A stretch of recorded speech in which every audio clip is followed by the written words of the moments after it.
जो कोच है उनके ऊपर दुष्कर्म का आरोप लगा है, दुर्व्यवहार का आरोप लगा है। जब रक्षक ही भक्षक हो जाए तो जनता कहां जाए? क्या कसूर था उन बेटियों को जिनको दिल्ली की सड़कों पे घसीटा गया, और क्या कसूर था उस बेटी का जिसने, और जब ये आरोप लगा और चंडीगढ़ की विधानसभा में खड़े होकर हुड्डा साहब ने कहा कि उसका इस्तीफा होना चाहिए, तो मुख्यमंत्री जी ने कहा, आज वो नहीं बोल रहे थे, बीजेपी का घमंड बोल रहा था। उन्होंने कहा संदीप सिंह मंत्री है, मंत्री रहेगा, मंत्री रहेगा। और आज मैं भी महम में कहना चाहता हूं, बीजेपी का ये घमंड टूटेगा, टूटेगा, टूटेगा।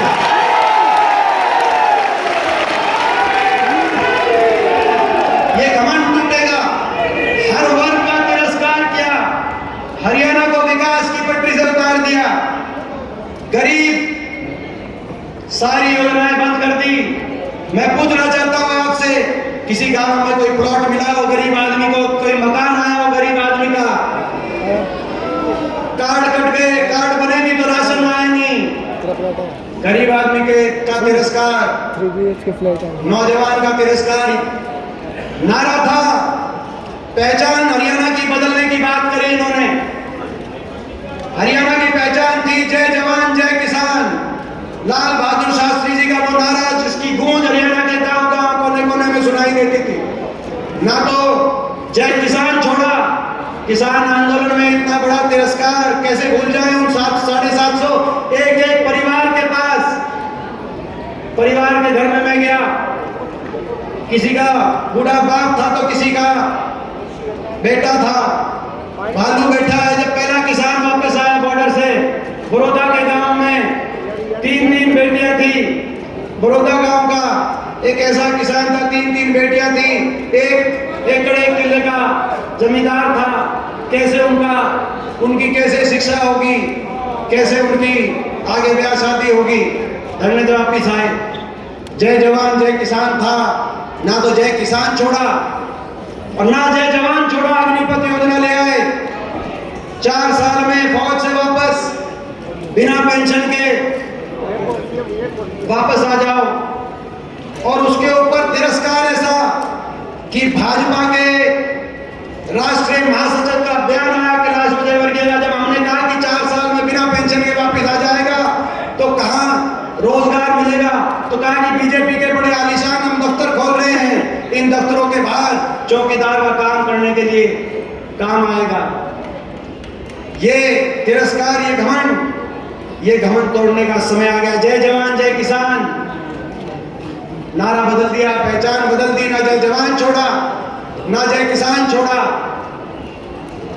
ऐसा मेरा हरियाणा था। दूसरा नारा था दूध दही का खाना, ऐसा था मेरा हरियाणा।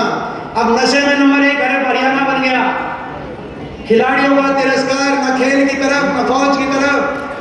गांव के स्टेडियम जहां सुबह रेस के लिए, दम बैठक करने के लिए जहां पर होड़ लगती थी वो खाली हो गए। वो कोचिंग सेंटर खाली हो गए जहां कोचिंग लेकर फौज में जाता था, सीआरपीएफ बीएसएफ जाता था। और हरियाणा के अंदर ना जय जवान छोड़ा, ना जय किसान छोड़ा, और ना जय संविधान छोड़ा। संविधान भी नहीं छोड़ा। संविधान को कुचलने के लिए कदम बढ़ाए।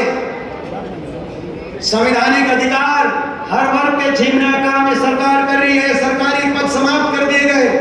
18 लाख पद केंद्र सरकार के और 2 लाख पद हरियाणा सरकार के समाप्त कर दिए गए।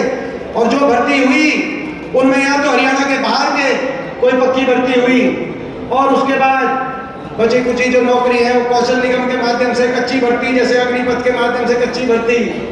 नारा दे दिया। अभी एक बीजेपी के सांसद का बयान आया कर्नाटक से, जो लोकसभा में मेरे साथी रहे हैं और इस बार भी लोकसभा में हैं, हेगड़े, उनका बयान आया कि 400 पार का नारा इसीलिए दिया हमने कि हम संविधान को बहुमत मिलते ही संविधान को हम तोड़ने का काम करेंगे। मैं उनको कहना चाहता हूं, आप मेरे साथी रहे हो, आपको दोबारा मिलेंगे लोकसभा में, अगर मौका मिलेगा आपको मिलेंगे। ये संविधान हमारे देश के महापुरुषों ने बड़े पुरुषार्थ करके संविधान, देश की आजादी की लड़ाई लड़ी, संविधान की रचना हुई।